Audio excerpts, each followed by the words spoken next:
Well, hello and welcome to our Wellness Matters webinar. Our topic this evening is exploring journaling with Cathy Danilec. I'm so happy to have you all here with us tonight. My name is Nicole Imgrand and I'm the owner and director of River's Edge Counseling Center. If it's your first time joining us, this is part of a series of webinars that we host a couple of times a month. We have one more Wellness Matters webinar this fall, and it is Accepting Your Child's Disability at Any Age and Stage with Christine Britton on November 30th. I will shortly in the next week or so be posting our schedule for the new year through the winter into spring. We have about 10 more webinars before our season is over. So I invite you to check them out. And also you can watch any of our past webinars. I think we have about 60 of them. Those recordings are on the blog page of our website. So with that, I am going to introduce our facilitator, Cathy, for this evening. Cathy completed her training at St. Stephen's College and holds a master's degree in psychotherapy and spirituality with a specialization in art therapy. After graduation, Cathy took on a role as a counselor at Brain Care Center, a local nonprofit offering supportive services to adults with acquired brain injuries and caregivers. Working at Brain Care Center provided an opportunity to develop strong clinical skills, supporting a range of challenges, including life transitions, grief and loss, dealing with stress, coping with depression and anxiety, rebuilding self-esteem and confidence, and managing health conditions. Cathy feels passionately about tailoring therapy to meet the needs of each individual she works with. Her counseling approach is founded on warmth, compassion, and creativity.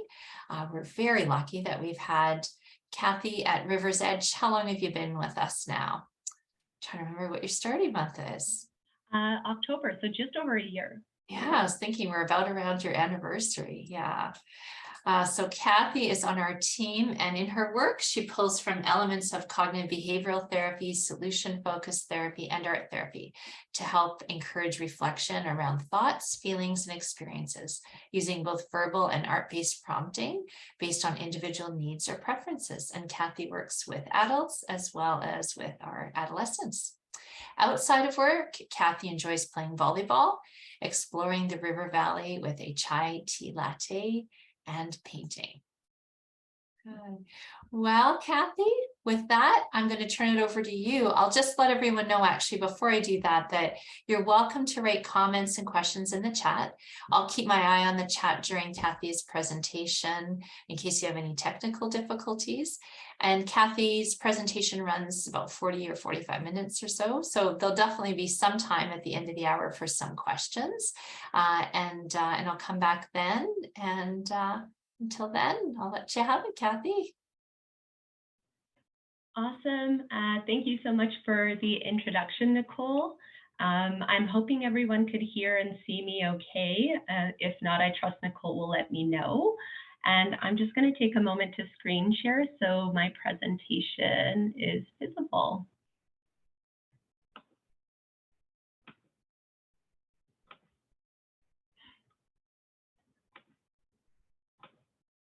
All righty. So I have to say I'm very excited to be here tonight and to spend some time exploring the journaling process and how expressive writing can be a tool to help foster positive mental health. I have to say that the timing of this talk is quite remarkable, as I think just in the past week, I've had a handful of folks that I work with make some type of comment about wanting to start journaling or to start writing about their feelings. And maybe it's something I'm more aware of just based on the fact that I've been planning this presentation, or maybe it's the transition into winter that has everyone curious about what self-care strategies are going to be doable indoors so we could get through the chilly next few months. But regardless, I am happy to talk about journaling at any time. What I've noticed, though, when we talk about journaling is that people often categorize journaling as one of those things that we know we should be doing for our health and well-being, just like going to the gym or maintaining a healthy diet, but it's often really tough to get started. My goal for tonight is to keep things light and spend a bit of time talking about why journaling is helpful, but mostly I want to share some writing exercises that could make the process of journaling easier to engage. So to set up my plan in a little bit more detail, my talk this evening is separated into two components, the why and the how. For the next few minutes, I'll be defining what journaling is to ensure we're all on the same page before looking at why journaling is beneficial. Once a better sense of why journaling is helpful is established, I want to spend most of our time this evening looking at the how. So this will include some practical tips and strategies that can help get things started. But I think the best use of our time is looking at a range of writing exercises or prompts that you can use to build up your journaling practice. So the what and the why. The simplest way to define journaling is a record of thoughts and feelings. More broadly, journaling is a way to document and track everyday life experiences. This could be a written record using words, or it can be a visual record using images, or it may even be a combination of both words and images. Journaling is a highly subjective process, making it an avenue for self-expression. You're in charge of what topics to write about. You get to choose what feelings to explore, and you decide what experiences to document. The only rules that exist in the journaling process are the rules you create for yourself. I would encourage folks to give themselves permission to journal about anything and everything, no matter how big or small they may seem. But this may not fit for everyone, and that's okay. The key is recognizing that journaling is a space in which you get to express yourself as authentically as possible, however that may take shape, without judgment.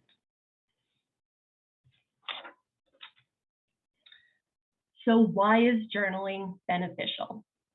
If you spend some time Googling benefits of journaling, you're going to get mountains of information from a range of sources that suggest journaling may help with managing stress, improving mood, coping with anxiety and depression, clarifying thoughts and feelings, improving self-awareness, gaining new insights or perspectives, and generating a sense of psychological well-being. Now, there could be a whole presentation looking at research literature around the journaling process, but that isn't the focus of this evening. For those that enjoy doing a deep dive into literature, there is a lot of really neat studies out there that not only look at journaling as a tool to navigate mental health challenges or chronic health conditions, but there are also studies that explore how journaling can improve learning outcomes and sport performance. When it comes to journaling and expressive writing, I encourage folks to consider it a tool and not a cure. So when we say that journaling may help manage stress, it doesn't mean that journaling will remove all stressors in your life. And when we say that journaling can be a coping strategy for anxiety, it doesn't mean that journaling will prevent you from ever experiencing anxiety in your lifetime. We can also say that journaling is an activity that promotes self-discovery, leading to new insights about how you see yourself in the world, of course. But is that going to be everyone's experience? Absolutely not. As a relatively low cost and low impact activity, I would argue that it's worth exploring to see if it's something that can help you with whatever it is you might have going on.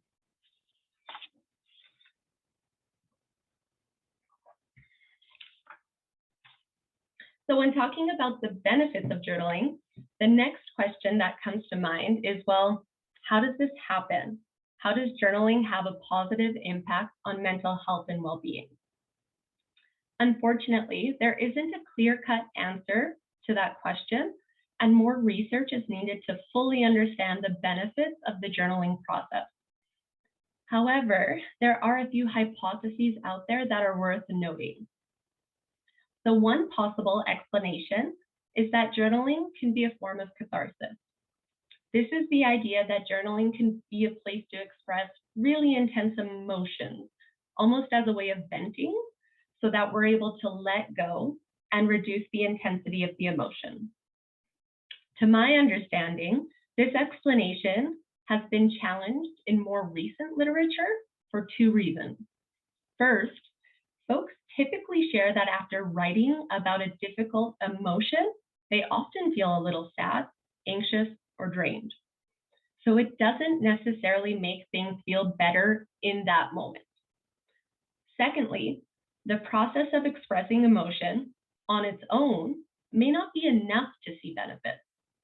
Instead, some type of reflective process or integration process might be required to help people make sense of their experiences and emotions, which takes us to the next possible explanation. The second hypothesis is the idea that journaling helps to create a cohesive narrative. Being able to explore emotions and thoughts in a little bit more detail provides an avenue to gain understanding of what happened, why it happened, and what we mean to move forward.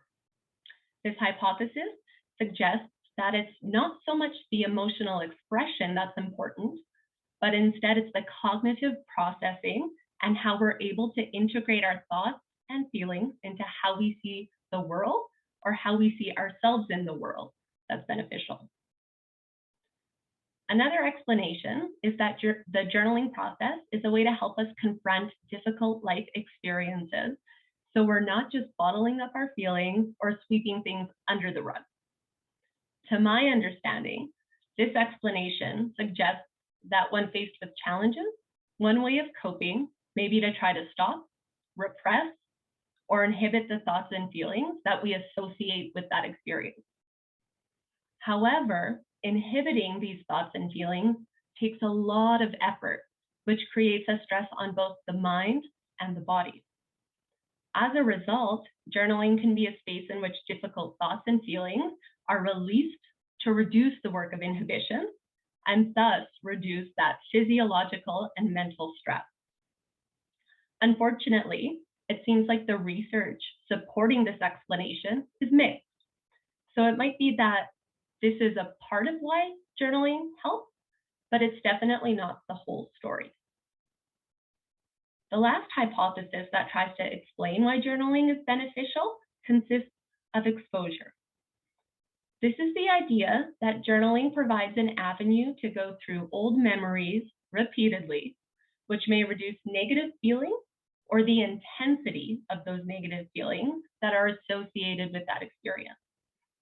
The idea is that we have an experience that's generating a lot of rumination and emotional distress. Writing about it is a way to take a little bit of the edge off so that it isn't always popping up in our mind, and eventually the emotional reaction associated with that experience will decrease. The trouble with this explanation is that it doesn't seem to fit when we're writing about positive experiences. Writing about positive experiences usually affirms that positive feeling instead of reducing their impact, as this hypothesis would suggest. So again, this might be a piece of the puzzle, but it doesn't necessarily tell us the whole story. I'm hoping that looking at these hypotheses will make it a little easier to maintain a non-judgmental, curious mindset towards trying an array of journaling exercises.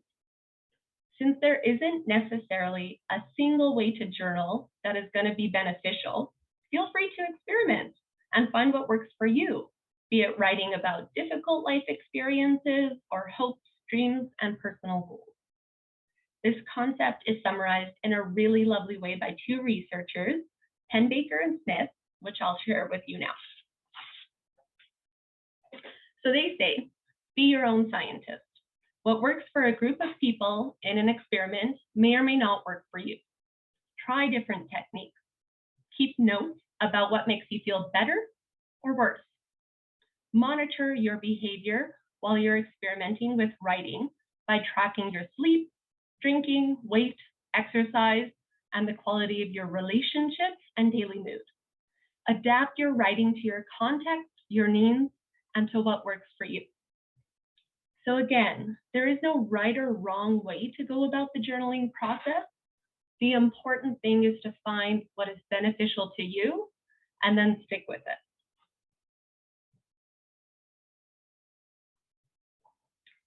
So that takes us over to the how. When it comes to getting started, I would say there are 3 things that are important to consider, and that would be your materials, your environment, and your mindset. When it comes to materials, journaling can be an extremely low-cost activity. All you really need is some type of notebook or journal, or even sheets of paper would work. You would also need something to write with, a pen or a pencil. Although it might seem counterintuitive, I'd encourage folks to use something that's permanent. The reason I say this is that when we're using pencils, there can be a tendency to erase and edit the work in progress.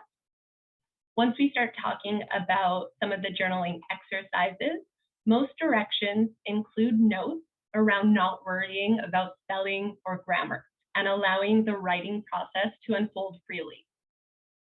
Eliminating the option to erase is one way to allow things to unfold freely.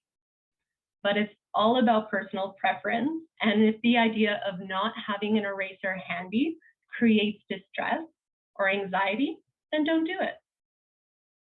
As an art therapist, I'd also encourage folks to have an array of materials available, including pencil crayons, markers, pastels, even things like collage materials, photographs, watercolors, and acrylic paint. Having a range of materials available means you don't have to disrupt your process by getting up and grabbing them if inspiration strikes. Other materials to consider may be having a timer handy to help maintain a time boundary if interested. In terms of environment, choose a space that is safe, comfortable, and most importantly, confidential. Confidentiality is not only important during the journaling process, but it is also important to consider a safe space to store your journal when it's not in use. I have had the most unfortunate experience of hearing from several clients that at one point in their lives used to journal, but it was then found and read by their parents, a significant other, or some other family member who was then hurt or offended by what they read, and even in some worst case scenarios, then shared that information to other people. To avoid any of this, it may be worth considering a locked cabinet space if you live with others, or I know some individuals who have opted to using the notebook function on their phone because Face ID and/or a passcode is required to gain phone access, which means nobody else is going to be able to view their journaling. Just know it's difficult to write honestly unless your journal is completely private. In terms of comfort, it might be helpful to get creative. Maybe a comfortable space is next to a bright, sunny window. Try playing some music with lyrics or instrumentals and see if that helps generate more focus. Include a cup of water or maybe a tea or coffee nearby. And for myself, I try to light a candle when engaging in a creative project as a means of setting up an inspiring atmosphere. The last thing that's needed to start the journaling process is a non-judgmental, curious, and accepting mindset. I would say in most cases, self-criticism impedes creative work. If you're worried about looking silly or making mistakes, it's going to be harder to write authentically. I encourage folks to practice a little bit of self-compassion by recognizing that mistakes are going to happen, whether that's a spelling error or repeating the same word or accidentally skipping a page in your notebook. These are all okay and in no way indicative that you're bad at journaling. Now, for the rest of our time together, I'm really hoping to share a handful of writing exercises. To start us off, I want to talk about free writing.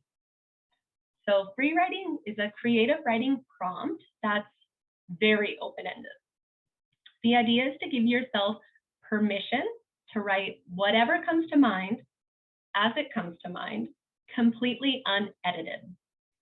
Although this may sound like a simple task, I would say it can be quite a challenging exercise, especially since there may not be a lot of opportunity in life to be completely unfiltered, but also because when we're faced with a blank page, there can be a lot of pressure around what to write and not wanting to make any mistakes.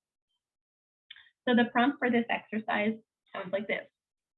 Find a quiet time and place to practice writing. Write whatever comes into your mind for 10 to 20 minutes. Try to write the entire time without stopping. Try not to judge and don't worry about style or grammar. Instead, allow the writing to flow freely. The important thing is to keep writing continuously for the entire session. Once you complete the exercise, I'd encourage folks to notice what the experience was like for them. And if you want to write about that, you can. So did you find the process easy or difficult? Was it enjoyable, or was it something that was outside of your comfort zone? Take note of how you felt before and after. These are questions that can help create a depth to the experience, and you might learn this is the perfect exercise for you to start your journaling process, or you might learn that you need some more parameters in place to make writing feel good. Overall, my thoughts are that free writing is a great place to start. It can help lower the expectation of how journaling should be, and instead give you permission to write more freely.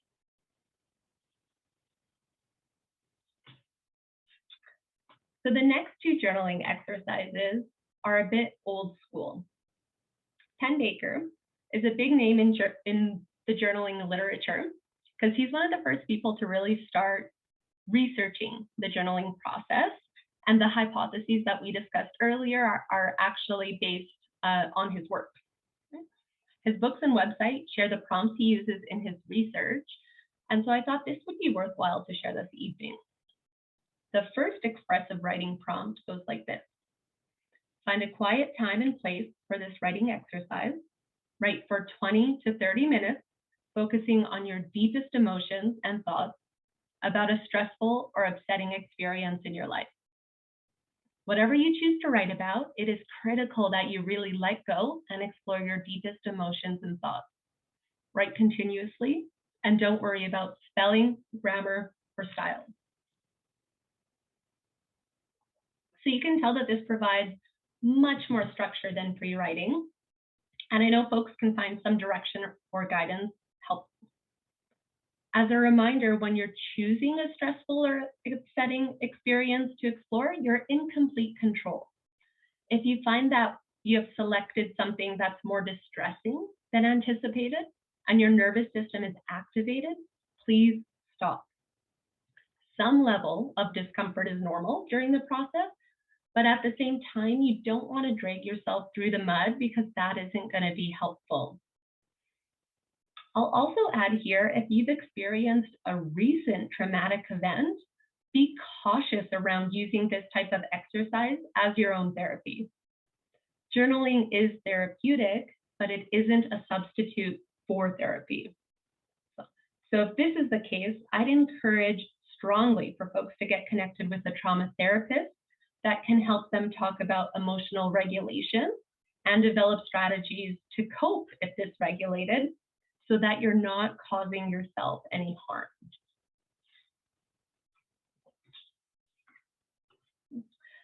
Now, the second prompt is slightly different than the first. This prompt states, find a quiet time and place for this writing exercise. Write about your deepest emotions and thoughts about the most upsetting experience in your life. Really let go and explore your feelings and thoughts about it. In your writing, you might tie this experience to your childhood, your relationship with your parents, people you have loved or love now, or even your career. How is this experience related to who you would like to become, who you have been in the past, or who you are now? So in comparison to the first expressive writing prompt, that one mainly focuses on the emotions behind an experience. This prompt still encourages emotional exploration, but it adds a whole new level of depth by tying back personal experiences into the idea of who you'd like to become, who you have been in the past, and who you are now. When we were talking about the benefits of journaling and trying to understand some of those underlying mechanisms of journaling that are beneficial, there was a difference between emotional expression and creating a cohesive narrative. So the catharsis or emotional expression may be helpful, but more current research is saying this may not be enough to get that full range of benefits. Instead, it's important to explore emotions while also working on creating that coherent narrative. So having some reflection and processing that helps generate some type of understanding to make sense of the world around us is important. And I think this prompt does just that. Up to now, I've provided a very open-ended prompt, free writing, and some more directive prompts, the expressive writing exercises. But I wanted to make sure to have an exercise that is more in the middle ground. I think a solid middle ground exercise is mindful writing. Mindful writing uses the principles of mindfulness to foster self-awareness using a non-judgmental and curious attitude. The mindful writing prompt looks like this. Find a quiet time and place for this writing exercise. Write what you notice internally, externally, or a combination of both. Notice how your body feels to sit in your space.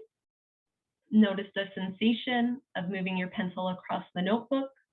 Notice if your thoughts wander. Notice any sights, smells, sounds, tastes, or elements of touch during your writing. Try not to judge your experience. Do not worry about spelling or grammar. Allow your writing to flow naturally. Mindful writing can be a great place to start to build some confidence in writing if the idea of writing about personal experiences and emotions is a bit too scary. With mindful writing, you still get to experience the idea of writing about internal states, but being grounded in the present moment creates a level of safety and security that is sometimes comforting. For those who may be looking for a little bit more of a challenge, I like to get curious about the idea of trying mindful writing in different environments. Now, I know that when we talked about getting the journaling process started, the idea of having a safe, confidential space was important. And I would still encourage folks to keep their journaling in a safe, confidential space. However, since this exercise is more grounded in the here and now versus looking at upsetting emotional experiences, trying this exercise in different locations can be a really interesting way to learn about yourself, but only if that's something you're comfortable with. For instance, how would this writing differ if you were in your bedroom versus your living room versus your backyard, or maybe in your favorite public park, or your office break room, or a cozy cafe, or the busy food court, or even on the bus? Keep in mind, there is risk associated with journaling in public spaces. It isn't confidential, and you might even have folks that inquire about your writing. It's rare, but you might even risk losing your journal, meaning other people might find it and read it. So if any of these create anxiety or distress, then trying this activity in other locations may not be the right fit for you, and that's okay. Writing for problem solving is another exercise that comes from the Penbaker and Smith.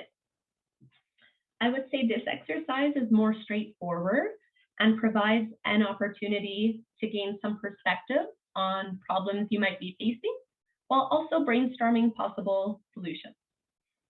The prompt goes like this. For this exercise, write down a problem you're facing. Write freely, without regard to spelling or grammar, for about 10 minutes. Review your writing and identify the key barrier. Now write about these again for about 10 minutes. Finally, reread both sets of writing and write a final time, again for 10 minutes, synthesizing your thoughts and insights about the problem, barriers to overcoming it, and identify potential solutions or ways to solve the problem.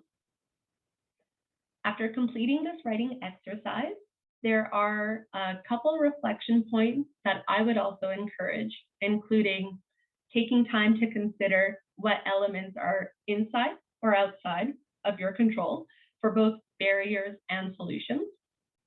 I would also encourage folks to take some time and question whether immediate action is required or if it feels like immediate action is required. They're a little different. This could also be an exercise that's beneficial to repeat over a period of time to help uncover new insights. For example, would there be a difference in writing when you first recognize the problem versus the next day versus in a couple of days? Lastly, if potential solutions or ways to solve the problem are illuminated in this process, then it could be helpful to create an action plan that outlines the next steps to take.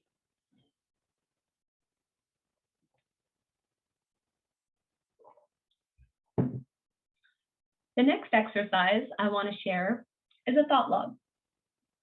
Thought logs come from cognitive behavioral therapy, which is a therapy approach focused on learning about the relationships between thoughts, feelings, and behaviors. More specifically, in cognitive behavioral therapy, individuals learn to identify, question, and change their thoughts, attitudes, and beliefs related to emotional and behavioral reactions. An important part of this therapy is learning to recognize thinking patterns and identifying thinking patterns that are distorted or unhelpful. To accomplish this, folks are encouraged to track moments or journal when they notice an emotional shift. Instructions for a thought log look like this. Take a moment to attend to what is happening. Notice the situation, where you are, who is present, and what happened before the emotional change. Label the emotion and rate the intensity. Notice any sensation in the body. Notice the mental experience. Ask the question, what are the thoughts that are going through my mind? Be specific. Thoughts may take the form of sentences or mental images. Record what happened afterwards. How did you cope? Do not judge or criticize what you notice. The important thing is to accurately capture what happened. When it comes to thought logs, there are a lot of templates available online. All you need to do is a quick Google for thought logs. Usually, thought logs take the form of a table with various columns to document thoughts, body sensations, emotions, intensity of emotions, behaviors or outcomes, and then alternative thoughts. The alternative thoughts column is an opportunity to try to reframe thinking patterns in a more realistic, balanced way. Identifying unhelpful thought patterns and learning to challenge thoughts can be difficult to do on your own. So if this style of journaling, or even the idea of breaking down thought patterns in more detail appeals to you, I would strongly encourage getting connected to a mental health support specializing in cognitive behavioral therapy for assistance. I'll also mention that for some folks who are interested in journaling to help track symptoms for a health condition, using a table similar to a thought log, but modifying the content can be helpful. So instead of focusing on what happened, thoughts, feelings, outcomes, keep a column for what was happening, then have a column for the symptom, intensity of symptoms, duration of symptoms, and how you coped. This can be helpful to monitor activities that trigger specific symptoms and whether your coping strategies are effective. If you're able to collaborate with your physician around what symptom characteristics to monitor to manage your condition, even better.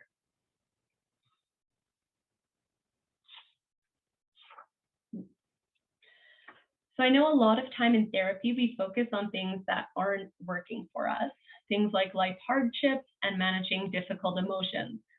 So most of my talk up until this point has centered around different writing exercises, focusing on challenging experiences. However, it is equally important to have moments of exploring positive emotions, including things like joy, fun, strength, and pride. For folks who may have interest in looking at more literature, positive psychology is an area of psychology that focuses on personal strength, resiliency and how we thrive, and what are the building blocks that make up a good life. I definitely wanted to include a writing exercise that is more inspiring and allows opportunity to explore the best version of ourselves. This is a writing prompt that comes from an experiment looking at how to increase and sustain positive emotions, specifically around gratitude and visualizing best possible selves. The info for that will be in my references. So this writing exercise goes: imagine yourself in the future, after everything has gone as well as it possibly could. You have worked hard and succeeded at accomplishing all your life goals. Think of this as the realization of your life dreams and of your own best potentials. In all of these cases, you are identifying the best possible way that things might turn out in your life in order to help guide your decisions now. You may not have thought about yourself in this way before, but research suggests that doing so can have a strong positive effect on your mood and life satisfaction. Their article goes into great detail about the results, limitations, and future considerations for their work. But what is noted is that following this specific exercise, the best possible self-writing prompts, participants self-reported experiences of increased positive feelings, and also more interest in using this exercise after the study. I'll be a little cautious in sharing this, especially since I haven't explored all the research out there on journaling and positive psychology. But after reading this article, I was left wondering whether the idea that writing about positive life experiences can be motivating to maintain a journaling practice, because there's that sense of goodness that comes out of it. But again, I can't say that with absolute certainty. It's more so my own curiosity. So the last exercise I wanted to share includes an opportunity to incorporate visual arts into the journaling process. That being said, all of the exercises we have covered so far can be done with art making. For instance, a creative alternative to free writing would be giving yourself permission to engage in mark making using any type of art material, including pencil, crayons, markers, and pastels, without having a specific image in mind of what you want to create. In regards to the expressive writing exercises, you could try to use art materials to create an image of the emotion that you experience, and then follow that up with some writing around what you noticed. Or if there's curiosity around visual journaling, the open studio approach can be a really great starting point. So Pat Allen is an art therapist and educator who is known for creating the open studio approach in the field of art therapy. This approach is based on the belief that art making has therapeutic value and can be a powerful tool to better understand internal experiences. In her approach, Pat Allen has created a guideline for art making that allows folks freedom to use art for self-expression, while also including opportunities for deeper reflection on the process and the artistic images. There are 3 steps to the open studio process. The first step is setting an intention. An intention is a statement of what you would like to accomplish through the creative process. Prior to writing an intention, it could be helpful to take some time to be quiet, focus on your breath, and relax. The idea is you want the intention to come up naturally instead of forcing the process. Alan encourages folks to avoid the use of the word want while setting an intention. For instance, instead of setting an intention that says, I want to explore my creativity, try phrasing an intention as having space to explore my creativity. I think this helps balance out the expectations of the creative process. After the intention is set, shift to art making. You don't need to have fancy supplies. You can use any materials you would like. The challenge is allowing the materials and your enjoyment to lead the creative process rather than trying to replicate a preconceived image from your mind's eye. Keep going with the art making until you've reached a sense of completion. The last step in the open studio process is bearing witness. To be a witness, Alan encourages folks to sit with their artwork quietly and just notice what it looks and feels like. After you sit quietly, you can then transfer over to spending some time documenting and writing what you see, feel, and think. And this can include any judgments that may have come up during the process. After spending some time checking in with your intention, reflect on how your image may tie back to your intention and see where that goes.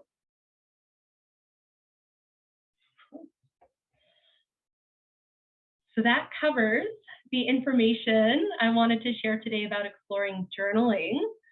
Hopefully you've learned something new about the journaling process that gets you curious about getting going. And maybe you've learned a new exercise as a way to start. But I think that closes things off for me. So I will put up references just in case, but hand things over to Nicole for questions, if there are any. Hi, Cathy. That was wonderful. Thank you so much. For anyone who doesn't have a chance to stay with us for questions, I just want to thank you again for joining us this evening and reminding you that you are always welcome to join us for these talks. And I hope you have a wonderful evening.